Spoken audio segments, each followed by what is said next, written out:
Falávamos na aula passada que a Constituição de 1934 ela vai apresentar algumas novidades importantes, inclusive na participação política, porque é a Constituição de 34 que vai adotar também, que vai conter também o direito do voto feminino, o direito ao voto feminino. É uma novidade no Brasil que inicia-se do ponto de vista constitucional em 1934. Bom, mas ditadura com uma Constituição, como é isso? Na Alemanha nazista aconteceu assim, hein? O Hitler não precisou caçar a Constituição, ele ficou governando com as exceções da Constituição. Mas no Brasil não foi assim não.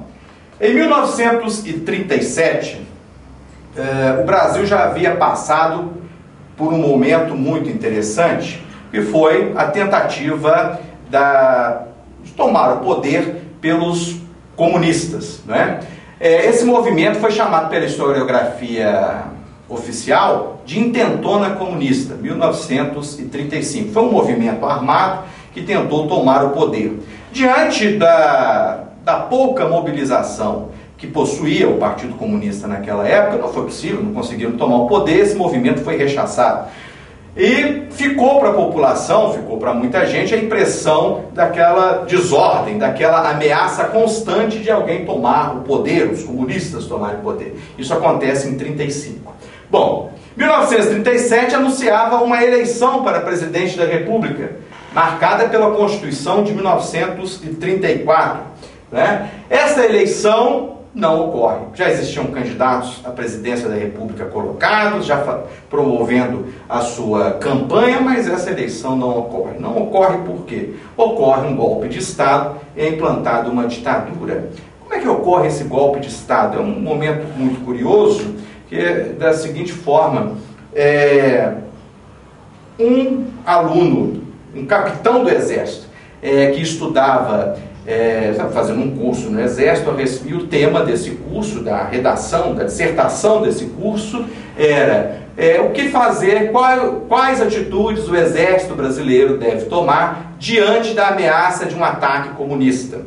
Bom, isso era hipotético. Então esse capitão redigiu a sua dissertação de duas formas. Primeiro, elaborando um hipotético plano de invasão, chamado Plano Cohen, que era um líder comunista ali do leste europeu.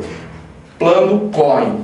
Esse plano Cohen dava lá os momentos, os pontos dessa invasão comunista e, por outro lado, colocava também a forma de revidar o exército brasileiro, como revidar essa invasão comunista. No entanto, este plano foi usado de forma hábil pelo governo, da seguinte forma: foi jogado na imprensa como algo real, como uma ameaça real. Quer dizer, era uma fantasia que se tornou realidade ali na imprensa e serviu de desculpa diante do trauma anterior, que foi 1935, serviu de desculpa para implantar a ditadura do Estado Novo. Essa ditadura vai durar de 1937 a 1945.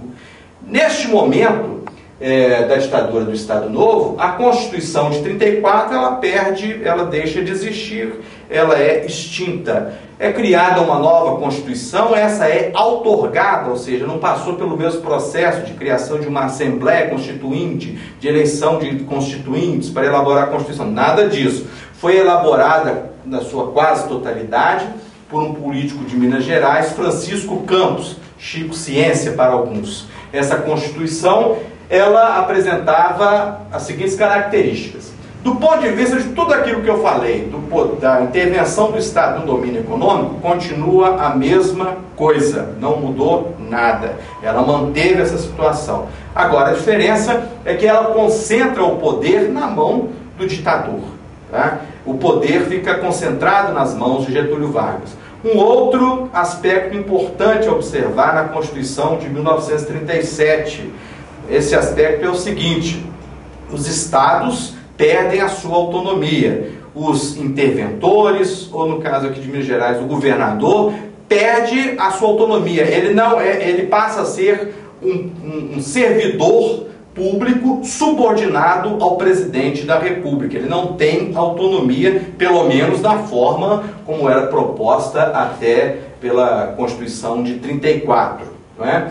Então, este é o período da chamada ditadura do Estado Novo. Bom, como toda ditadura, ela vai apresentar, evidentemente, o seu lado policial. Né? A ditadura normalmente se mantém com uma forte censura, uma censura na imprensa, uma censura no cinema que estava começando de alguma forma, e um aspecto interessante. A ditadura do Estado Novo, ela chega com uma tecnologia, junto com uma popularização de uma tecnologia muito importante, que é o rádio. E é pelo rádio que o governo vai se comunicar diretamente com o povo. Comunicar-se como? Né? Vai se comunicar a partir da presença física do presidente Getúlio Vargas, nos seus diálogos, nos seus discursos, melhor dizendo, com o povo brasileiro, vai iniciar aí, nesse momento, aquela sua célebre introdução para os recursos, que é o Trabalhadores do Brasil, né? Aquela primeira frase que Getúlio sempre pronunciava nos seus discursos. E mais do que isso, a ditadura do Estado Novo, através do Departamento de Imprensa e Propaganda, o DIP, vai criar toda uma estrutura, primeiro, não é, de legitimação da ditadura do Estado Novo. Como?